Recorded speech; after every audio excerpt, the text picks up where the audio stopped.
Assalamualaikum warahmatullahi wabarakatuh. Selamat datang di ruang sunyi yang membuka pintu makna terdalam.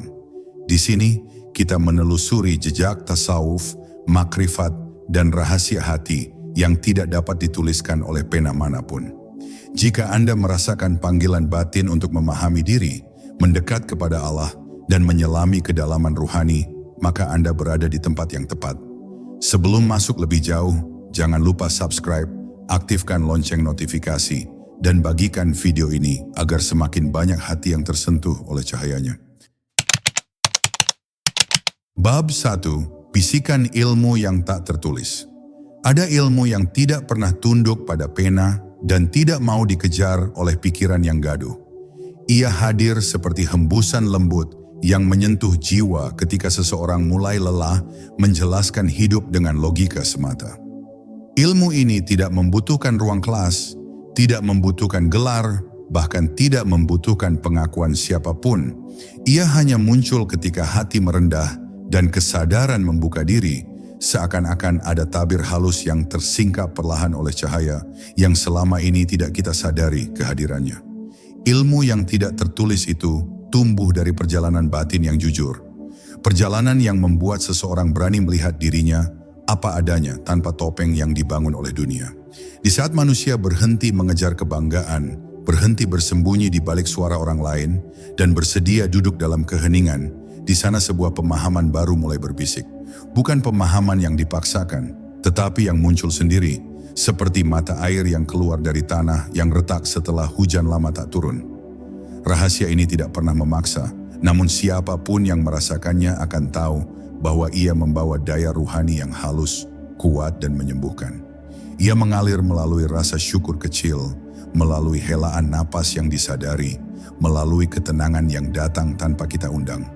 Ia mengajarkan bahwa manusia tidak perlu menjadi sempurna untuk mendekati Tuhan. Cukup jujur, cukup hadir, cukup mau mendengar bisikan halus yang selama ini kalah oleh suara ego.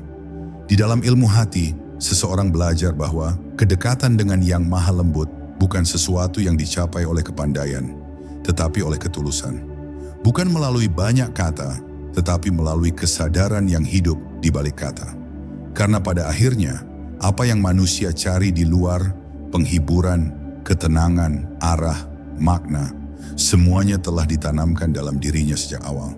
Hanya saja ia tertutup oleh kesibukan dan ketergesa-gesaan yang membuat hati menjadi kaku.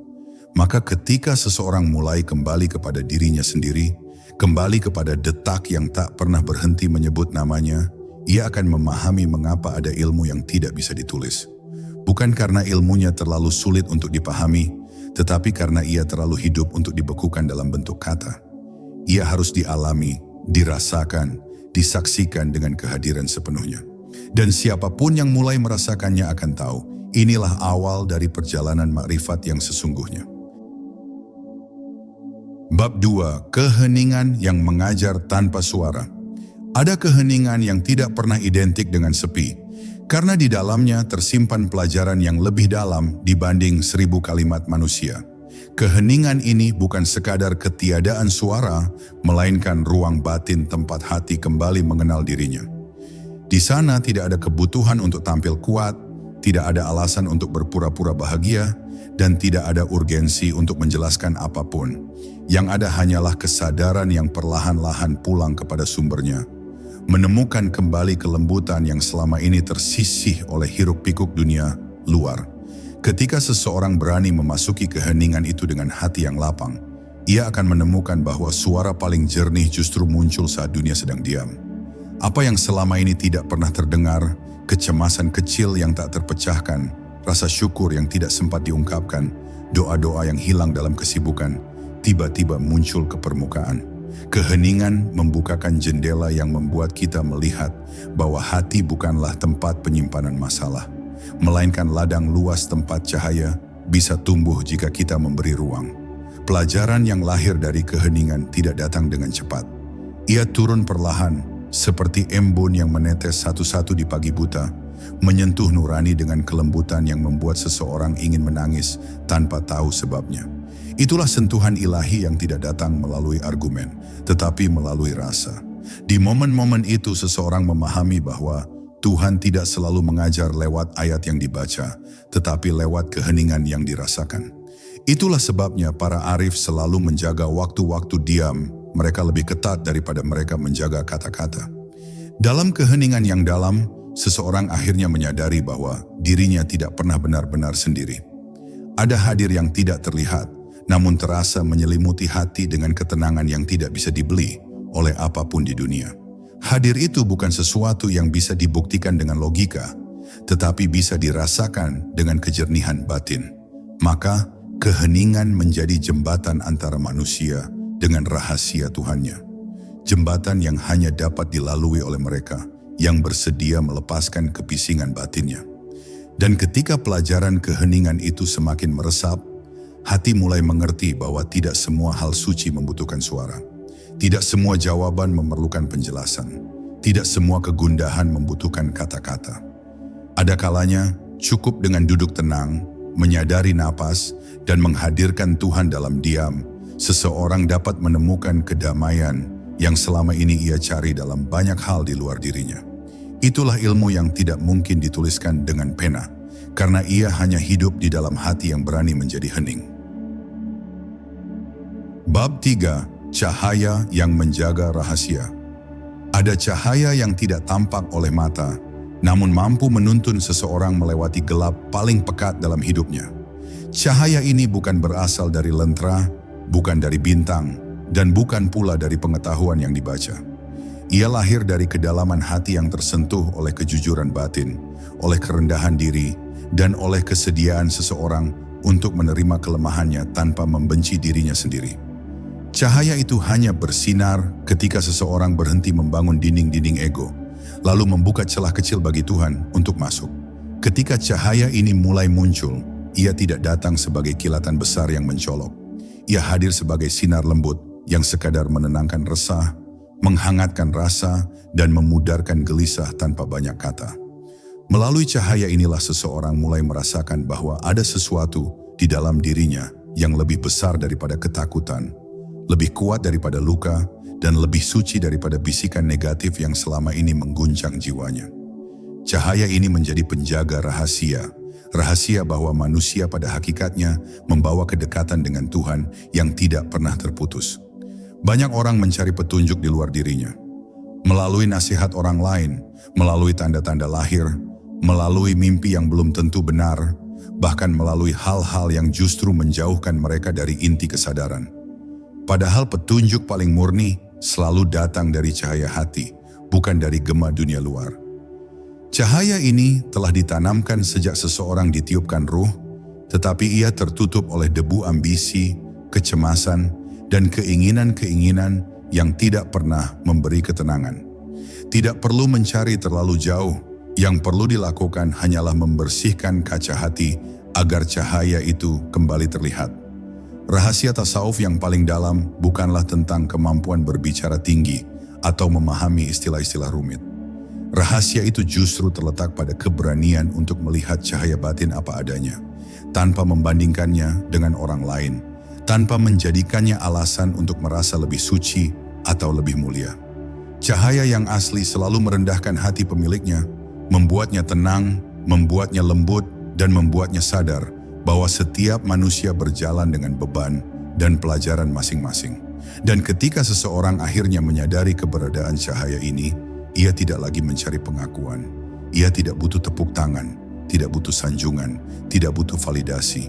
Ia hanya butuh terus merawat nuraninya dengan zikrul qalb, dengan kesadaran yang terus mengingat bahwa Tuhan selalu lebih dekat daripada apa yang bisa dibayangkan. Pada titik inilah seseorang memahami bahwa cahaya batin adalah guru yang tidak pernah lelah, penjaga yang tidak pernah tidur, dan rahasia yang tidak bisa dituliskan dengan pena, karena ia hanya dapat dirasakan oleh mereka yang hatinya bersedia melihat. Bab 4. Pintu yang hanya terbuka dari dalam. Ada sebuah pintu dalam diri manusia yang tidak dapat diketuk oleh siapapun selain pemilik hatinya sendiri. Pintu ini tidak terbuat dari kayu, tidak memiliki engsel, dan tidak berbunyi saat dibuka. Ia adalah pintu kesadaran.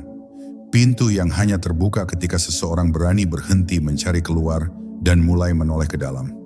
Banyak manusia menghabiskan seluruh hidupnya menunggu ada yang membuka pintu tersebut untuk mereka, padahal kuncinya selalu berada di telapak tangan mereka sendiri. Menunggu saat ketika ego mereda dan jiwa mulai mengenali arah pulangnya. Ketika seseorang berdiri di hadapan pintu batin itu, ia akan merasakan campuran rasa takut dan haru. Takut karena ia tidak tahu apa yang akan ditemuinya di dalam. Haru karena ia merasakan bahwa bagaimanapun kelamnya hidup, ada tempat suci yang tidak pernah direnggut oleh luka, trauma, atau kegagalan. Pintu itu tidak dibuka oleh doa yang dihafal, tetapi oleh kejujuran yang dihadirkan. Ia tidak terbuka oleh air mata yang dramatik, tetapi oleh air mata yang lahir dari pengakuan tulus bahwa manusia memang lemah, dan kelemahan itu bukan aib.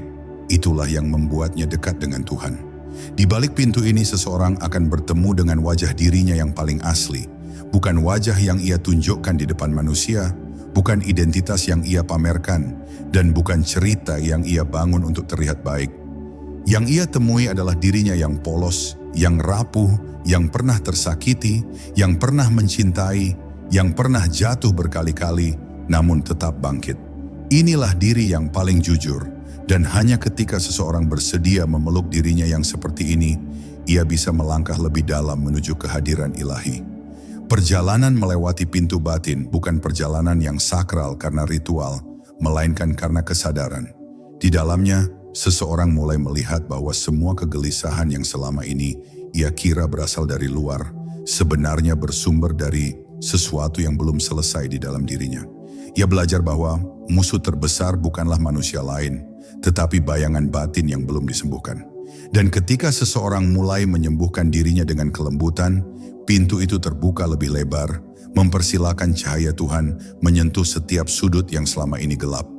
Dan pada akhirnya, seseorang yang telah memasuki pintu ini akan menyadari bahwa semua pencarian panjang yang ia lakukan, kemanapun ia pergi, apapun yang ia pelajari, siapapun yang ia datangi, sebenarnya hanya membawa satu tujuan, kembali kepada dirinya sendiri. Karena disitulah Tuhan menitipkan kedamaian, menitipkan makna, dan menitipkan jalan pulang. Pintu itu tidak bisa dibuka oleh pena, tidak bisa dijelaskan sepenuhnya oleh kata-kata, tetapi hanya bisa dirasakan oleh mereka yang berani menapakkan kaki ke dalam rahasia hatinya sendiri. Bab 5. Mengurai bayangan ego. Ada suatu bayangan dalam diri manusia yang begitu halus sehingga sering disangka sebagai cahaya. Bayangan itu bernama ego, sebuah ilusi yang membuat seseorang merasa tinggi padahal sedang tersesat, merasa benar padahal buta dari kenyataan dirinya sendiri. Ego tidak selalu muncul dalam bentuk kesombongan. Kadang ia hadir sebagai ketakutan, sebagai kebutuhan untuk dipuji, sebagai rasa ingin dianggap benar, atau sebagai keyakinan bahwa kebahagiaan tergantung pada pandangan manusia lain. Ego adalah tirai tipis yang memisahkan seseorang dari ketenangan batinnya sendiri, dan tasawuf mengajarkan bahwa tirai itu hanya bisa disingkap dengan kejujuran yang lembut. Ketika seseorang mulai mengurai bayangan ego, ia akan menemukan bahwa hampir semua kegelisahannya bukan berasal dari dunia, tetapi dari cerita yang ia bangun dalam pikiran. Cerita bahwa ia harus lebih hebat, bahwa ia harus selalu tampil baik, bahwa ia tidak boleh terlihat salah, bahwa ia wajib disukai semua orang. Cerita-cerita itu melelahkan jiwa, padahal kebenaran batin tidak memerlukan semua itu. Dalam kesadaran yang lembut, seseorang mulai melihat bahwa hidup lebih ringan ketika ia tidak berusaha menjadi bayangan dari dirinya sendiri, tetapi menjadi dirinya yang sebenar-benarnya, apa adanya, tanpa topeng, tanpa paksaan. Ego tidak perlu dimusuhi, karena ia hanyalah bagian dari diri yang belum mengenal ketenangan. Ia seperti anak kecil yang takut ditinggalkan, sehingga ia berteriak agar diperhatikan. Bila kita memeranginya, ia semakin kuat. Tetapi bila kita memahaminya, ia menjadi jinak. Tasawuf mengajarkan bahwa ego bukan untuk dihancurkan, melainkan untuk dikenali. Karena begitu ia dikenali, ia kehilangan kuasanya, dan hati kembali mengambil peran sebagai pusat kesadaran. Dalam keadaan itu, seseorang tidak lagi bereaksi berlebihan terhadap penilaian manusia, karena hatinya sudah dipenuhi oleh penerimaan yang datang dari Tuhan. Perlahan, seseorang yang sedang mengurai egonya akan mulai merasakan ruang dalam dirinya membesar. Beban-beban lama yang ia kira merupakan bagian dari identitasnya ternyata meluruh satu persatu. Ambisi yang dulu membuatnya resah kini berubah menjadi ikhtiar yang tenang.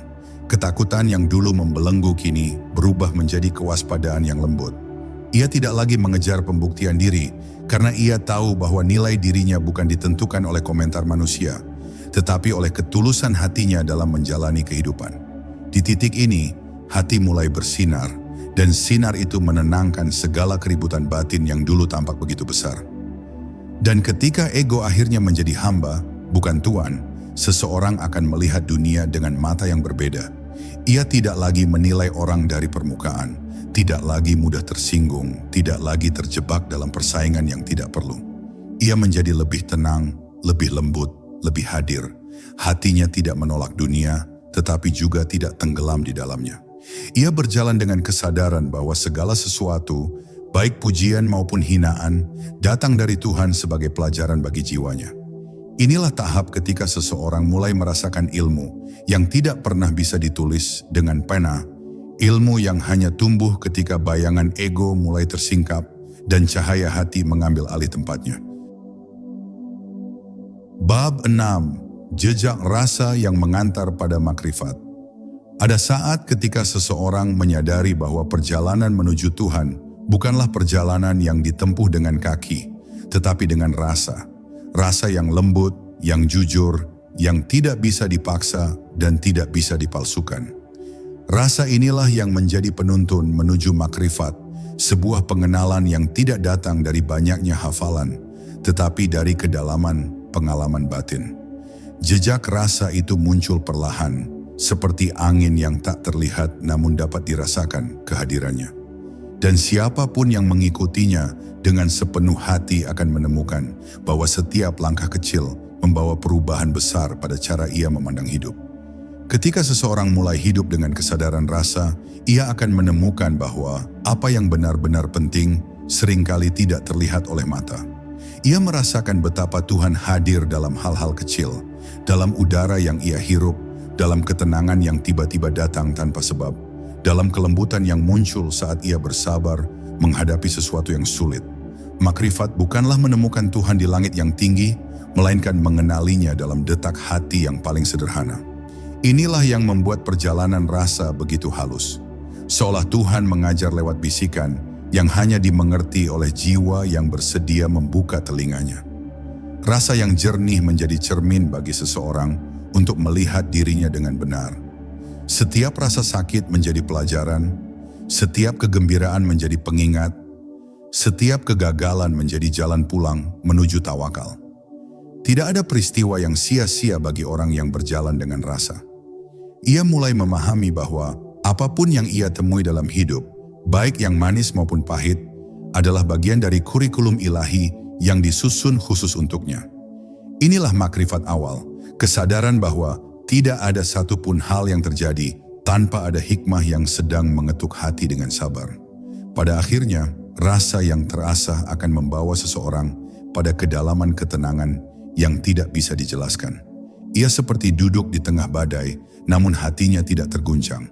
Bukan karena ia lebih kuat dari badai, tetapi karena ia telah mengenal siapa yang mengendalikan badai itu.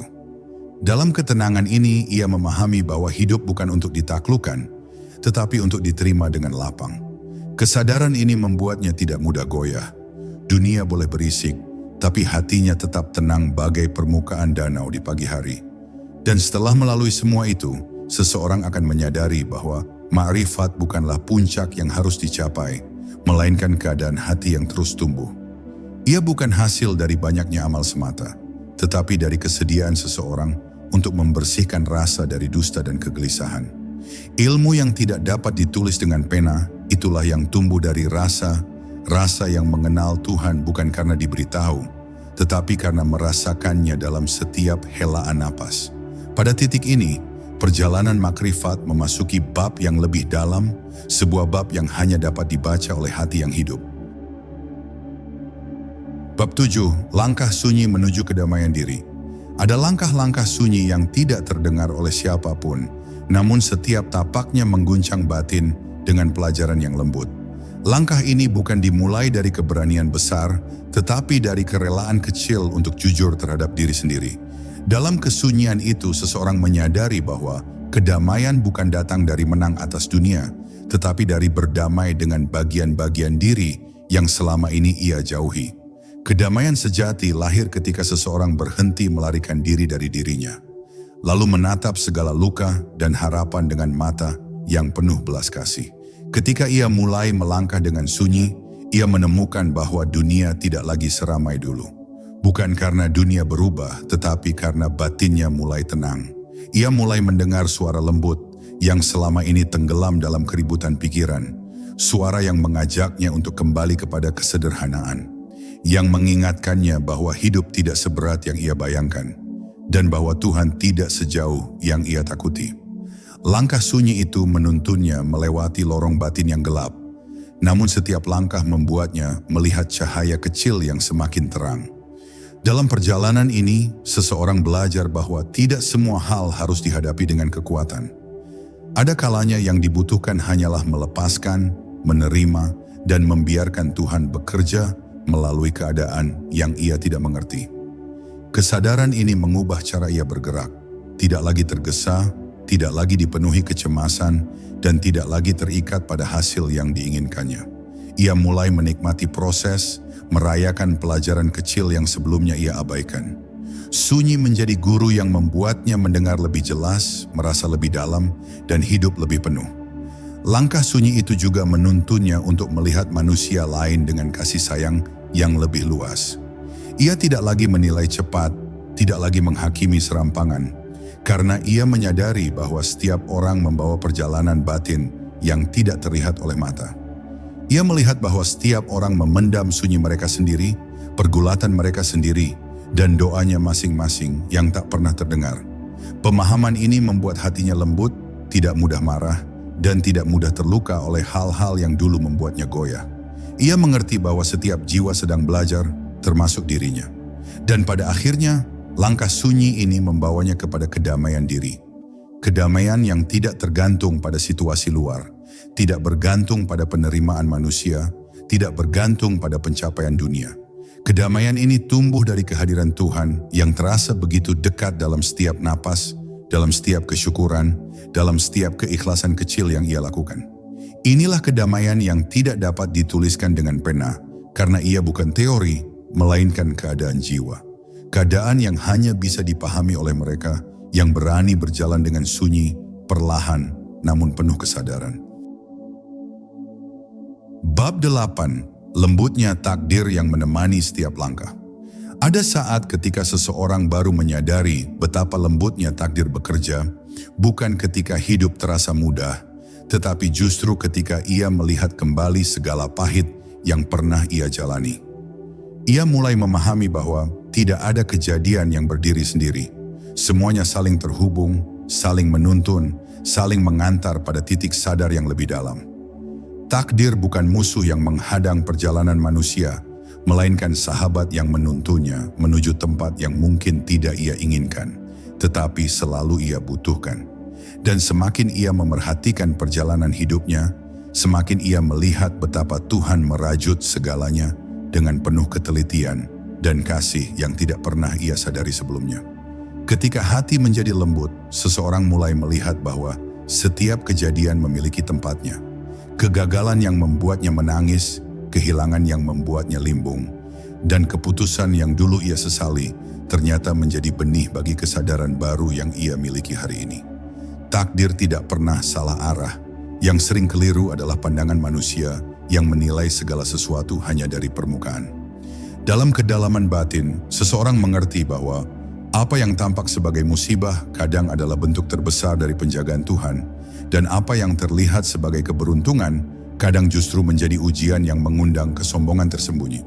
Takdir yang lembut selalu hadir lewat cara-cara halus, lewat orang yang datang tanpa diduga, lalu pergi tepat waktu, lewat kejadian kecil yang mengubah arah hidup seseorang, lewat kata sederhana yang tiba-tiba menguatkan jiwa yang hampir runtuh. Semua itu adalah tanda-tanda yang tidak bisa ditangkap oleh pikiran yang sibuk, tetapi dapat dirasakan oleh hati yang terjaga. Seseorang yang belajar membaca takdir dengan kelembutan akan melihat bahwa Tuhan selalu dekat, meski wujud pertolongannya tidak selalu sesuai dengan keinginan manusia. Ia hadir dalam bentuk yang paling arif, bukan untuk memanjakan, tetapi untuk menuntun. Dan ketika seseorang mulai menerima bahwa takdir tidak pernah memusuhinya, ia berhenti menggugat masa lalu yang menyakitkan. Ia berhenti menyalahkan dirinya atas keputusan lama yang ia buat saat ia belum dewasa dalam batin. Ia berhenti memusuhi hari esok yang tidak bisa ia kendalikan. Penerimaan itu bukan berarti pasrah tanpa ikhtiar, tetapi memahami bahwa segala sesuatu telah ditulis dengan kebijaksanaan yang jauh lebih luas daripada pemahamannya. Dari sinilah muncul ketenangan. Ketenangan yang membuat seseorang mampu melangkah tanpa ketakutan, karena ia tahu bahwa apapun yang menantinya selalu membawa hikmah. Pada akhirnya, lembutnya takdir mengajarkan satu hal yang tidak bisa ditulis sepenuhnya oleh pena. Bahwa hidup ini bukan kebetulan, bukan rangkaian kejadian acak, bukan perjalanan tanpa arah. Hidup adalah tarian antara ikhtiar manusia dan kasih Tuhan yang tidak pernah berhenti bekerja dalam diam. Seseorang yang merasakan ini akan berjalan dengan hati yang ringan, karena ia tahu bahwa apapun yang terjadi adalah bagian dari rencana yang indah. Rencana yang mungkin tidak ia mengerti sekarang, tetapi kelak akan ia syukuri dengan sepenuh jiwa. Bab 9. Sunyi yang mengajari bicara. Ada saat-saat ketika seorang pencari tidak lagi menemukan ketenangan pada kata-kata, bahkan nasihat dari para guru ruhani terasa seperti angin yang berlalu tanpa meninggalkan jejak. Pada titik inilah kesunyian mulai memperkenalkan dirinya sebagai guru yang paling tua dan paling sabar. Ia tidak menawarkan jawaban dengan suara, tidak menjanjikan kejelasan dalam bentuk kalimat, tetapi ia mengalun dalam kedalaman batin, seperti cahaya halus yang hanya terlihat oleh hati yang rela diam. Dalam sunyi itulah seorang hamba seringkali menemukan bahwa Allah tidak pernah berhenti berbicara. Hanya saja telinga lahir terlalu bising untuk mendengarnya. Kesunyian adalah jamuan yang tidak disukai nafsu, karena di dalamnya ada cermin yang menampakkan segala sesuatu apa adanya. Seorang murid yang berani duduk di hadapan sunyi akan melihat lapisan-lapisan dirinya yang selama ini tersembunyi. Ambisi yang terselubung rapi, kesedihan yang tidak pernah betul-betul diakui, harapan yang menggumpal di sudut hati, dan luka yang selama ini dibiarkan tertutup tanpa pernah benar-benar disembuhkan. Sunyi bukan untuk membuat kita rapuh, tetapi untuk menunjukkan bagian mana dari diri kita yang masih butuh disentuh oleh cahaya ilahi. Dan ketika kita mengizinkan sunyi berbicara, hati kita menjadi lebih jernih menghadapi kenyataan. Pada tingkatan tertentu, para guru tasawuf menyebut sunyi sebagai bahasa antara hamba dan Tuhannya. Sebuah percakapan rahasia yang tidak terikat huruf. Ada momen-momen ketika hati tiba-tiba mengerti sesuatu tanpa dipikirkan, seolah ada makna yang menetes begitu saja dari langit. Ia tidak datang dari pemahaman logika, tidak berasal dari studi panjang, tetapi muncul seperti ilham yang hanya dapat dirasakan oleh hati yang pasrah. Disinilah kita memahami bahwa kesunyian membuka pintu-pintu yang tidak dibuka oleh suara, karena di balik diam ada gerak halus dari Yang Maha Menggerakkan. Namun kesunyian tidak selalu teduh, kadang ia menghadirkan kegelisahan. Seorang murid sering merasa sepi, seakan kehilangan pegangan, seperti berada di tengah padang luas tanpa arah. Tetapi justru kegelisahan itu adalah bukti bahwa hati sedang dibersihkan dari sandaran. Sunyi mengikis ketergantungan pada manusia, pada pengakuan, pada pencapaian, bahkan pada gambaran diri yang selama ini kita bangun. Ketika semua sandaran itu luruh, barulah hati bisa mengenal sandaran sejati. Sunyi mengajari bahwa ketenangan hakiki bukanlah keadaan tanpa masalah, tetapi keadaan di mana hati kembali kepada Tuhan tanpa syarat. Pada akhirnya, sunyi menjadi taman rahasia bagi siapapun yang berani masuk. Di sana seorang hamba mengenal dirinya bukan dengan definisi, tetapi dengan kehadiran. Bukan dengan gelar, tetapi dengan kesadaran. Bukan dengan apa yang ia ucapkan, tetapi dengan apa yang batinnya hayati. Sunyi mengembalikan kita pada sumber segala gerak, sumber segala makna, dan sumber segala hidup. Dan ketika seorang pencari telah mampu mendengar suara Tuhan melalui sunyi, maka setiap langkahnya menjadi lebih ringan. Setiap helaan napasnya menjadi doa, dan setiap kejadian di dunia berubah menjadi pesan lembut dari Yang Maha Mendekat tanpa jarak.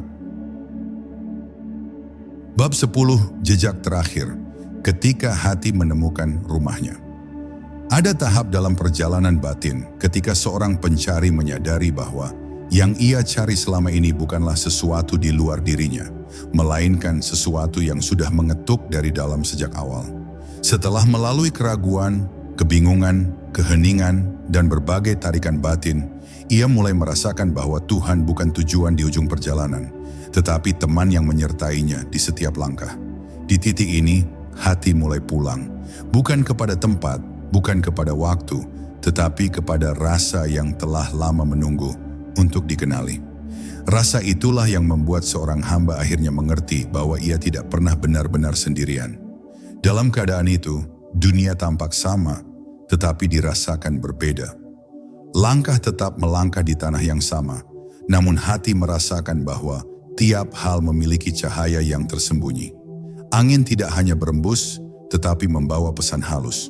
Kesedihan tidak lagi dianggap musibah, tetapi jendela pengenalan. Kebahagiaan bukan lagi kemenangan, melainkan hadiah sementara. Semua menjadi ayat bagi hati yang telah dibuka oleh perjalanan panjang. Inilah fase ketika seorang murid mulai memandang dunia bukan dengan mata, tetapi dengan kesadaran yang lembut dan terang. Dan dalam kejernihan itu, seorang pencari mulai melihat bahwa segala sesuatu berjalan dengan izin dan hikmah yang sangat halus. Tidak ada yang benar-benar tersesat ketika seseorang sudah mengenal arah batinnya. Bahkan saat tergelincir pun ada pelajaran yang memulihkan. Bahkan saat jatuh pun ada tangan ilahi yang mengangkat. Disinilah hati memahami makna tawakal yang sesungguhnya. Bukan menyerah, bukan pasrah tanpa usaha, tetapi percaya bahwa setiap detik kehidupan dibentuk oleh kebijaksanaan yang maha mengetahui segalanya tentang diri kita, bahkan sebelum kita sendiri memahaminya. Namun pada tahap ini ujian tidak hilang. Dunia tetap menguji, perjalanan tetap melelahkan, manusia tetap manusia. Tetapi ada satu hal yang berubah, hati tidak lagi mudah pecah.